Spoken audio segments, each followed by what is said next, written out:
Welcome to the Hit Like a Girl podcast. This is HITea with Grace, where we spill the tea on HITea. I'm very excited to welcome a very special guest today, Joy Rios, who is founder and head honcho at the Hit Like a Girl podcast. And she's also the CEO of Chirpy Bird Consulting, where she serves independent medical groups and practices of all sizes, providing strategic advice and transitioning to value-based care. Thanks for joining us, Joy. This is so much fun. I'm so glad to be here with you, Grace. It's so fun to have you in the hot seat and to help our listeners just get to know you as who you are personally.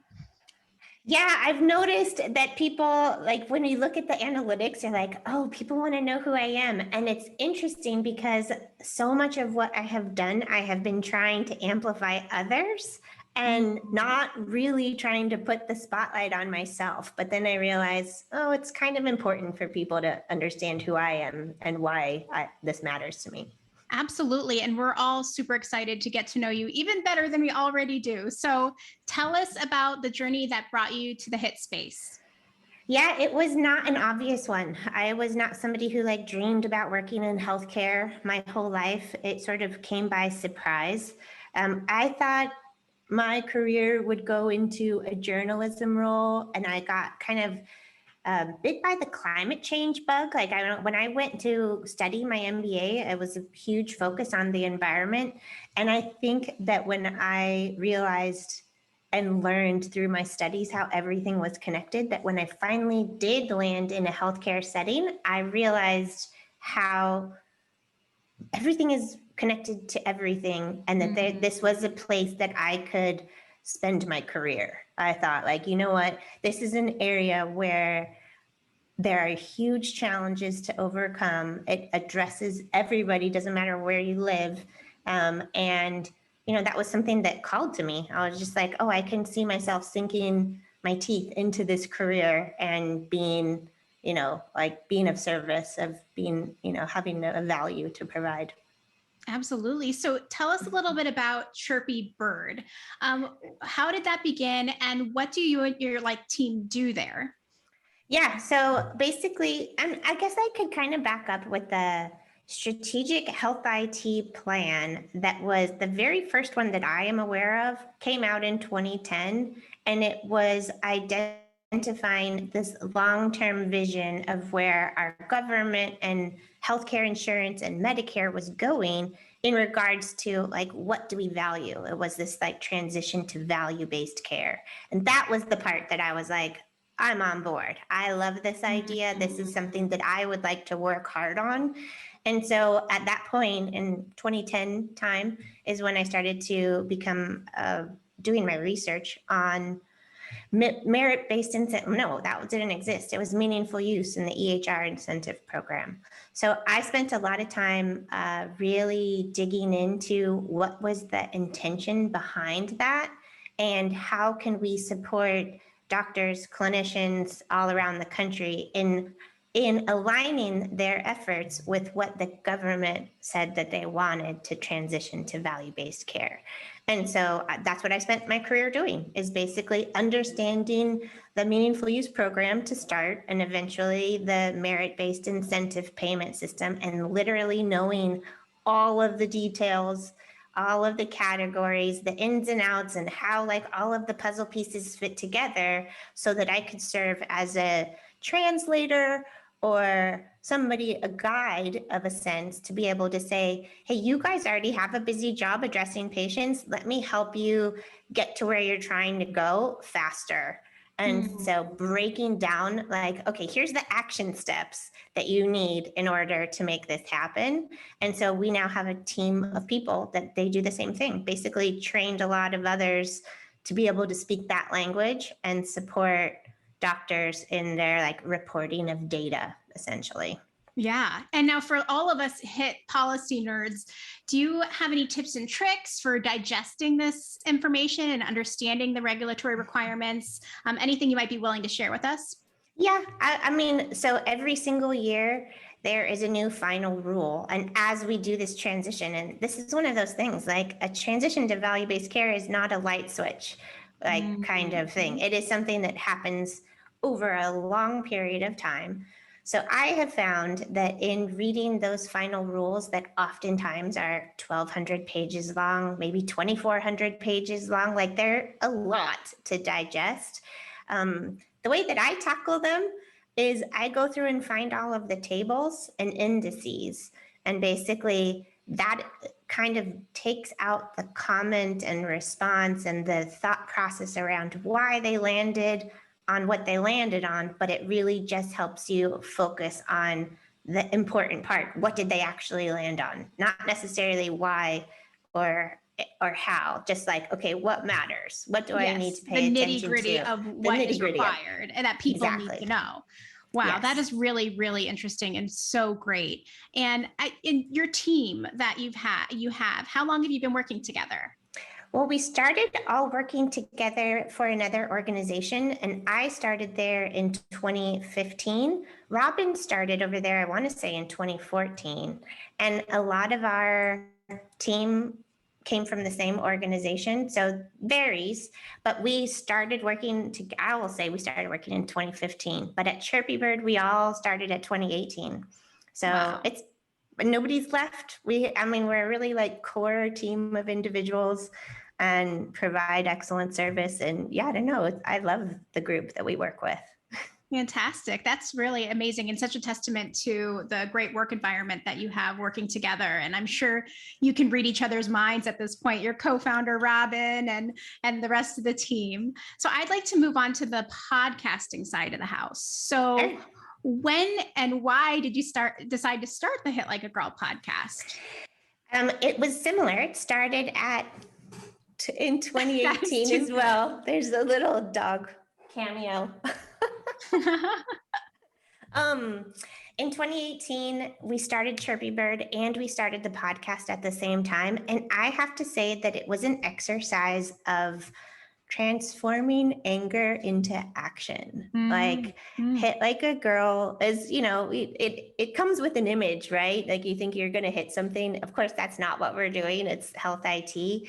But basically it came from a frustration and really being angry about not seeing a reflection of me or my peers or women in general, like on stage or getting credit for a lot of the work that they do. And I think that's just come from seeing the evidence of how many women that I was working with that were so smart and talented. And I just learned so much from them. And it just surprised me that I wasn't hearing from them when I would go to places like conferences. So you'd be like a whole stage of all men. So, I'm glad to say that we're not really in that same reality, but it was one of those, like, how can I stop complaining? Because I don't want to experience myself as just somebody who complains about a problem, but doesn't do something to solve it. And how can I turn my anger into action that actually does some good?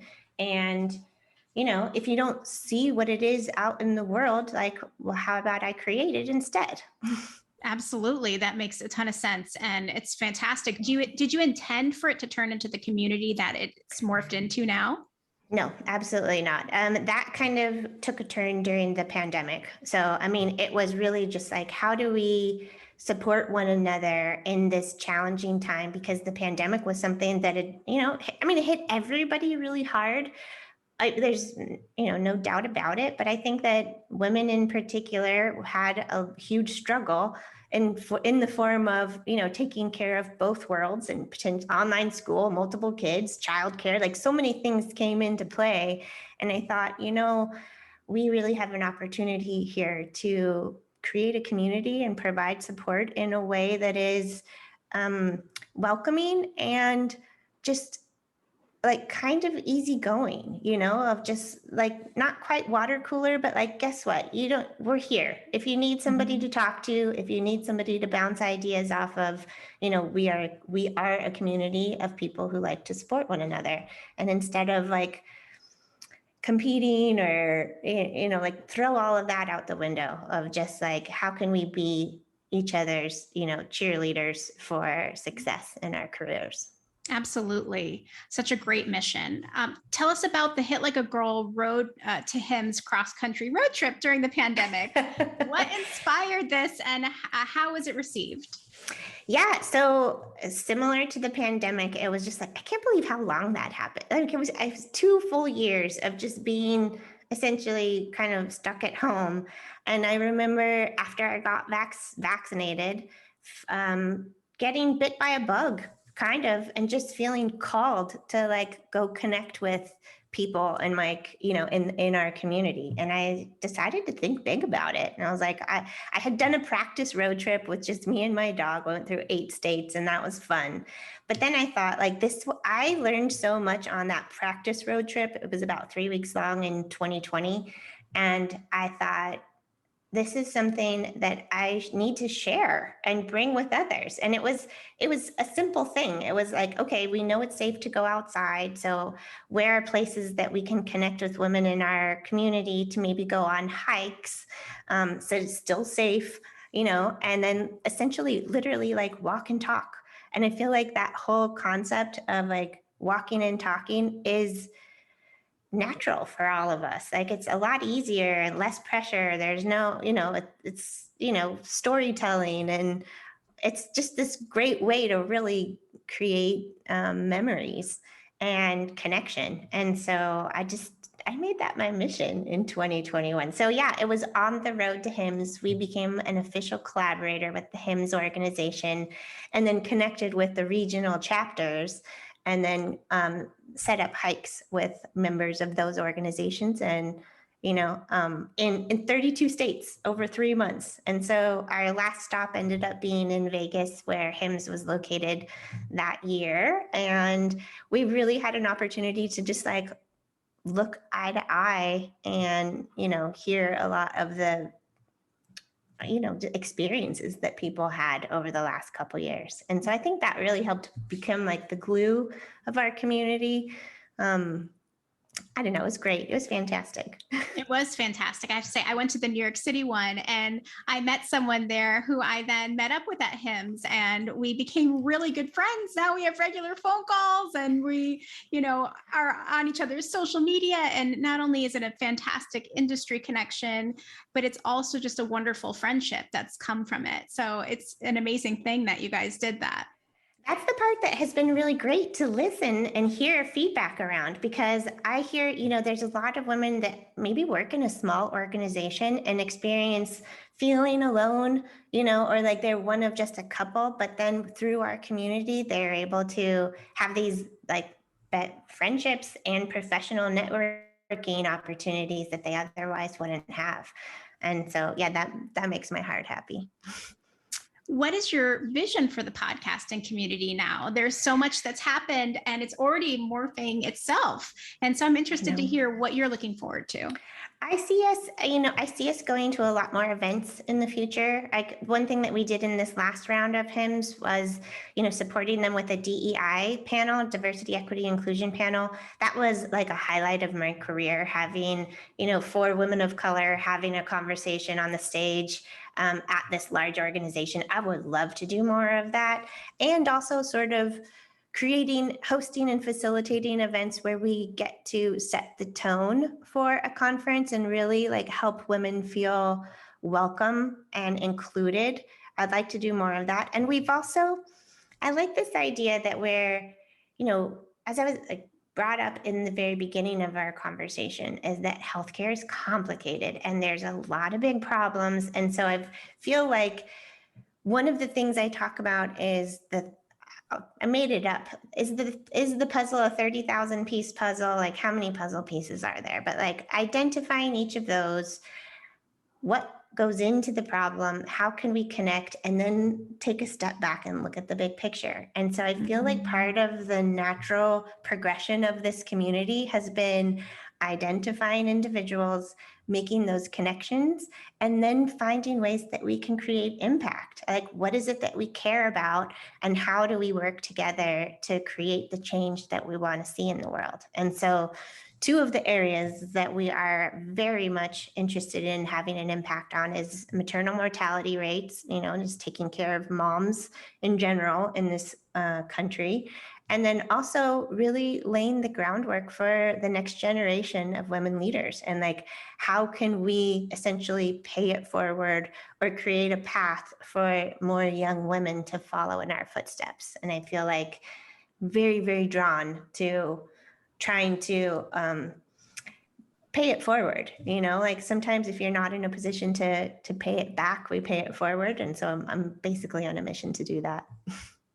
That is so inspiring. Well, thank you so much, Joy, for all that you do for the Hit Like a Girl podcast and community. And we're all excited to just see how this whole experience and organization flourishes in the coming years. So am I. And thank you for being part of it. Like, it just makes me so happy how many people have gotten involved and are inspired by our mission and like just help us build and grow together. Because ultimately, again, like it's not about me, it's about us. So thank you for being part of it, Grace. Absolutely. So where can our listeners find you online? Well, we have our website. There's hitlikeagirlpod.com.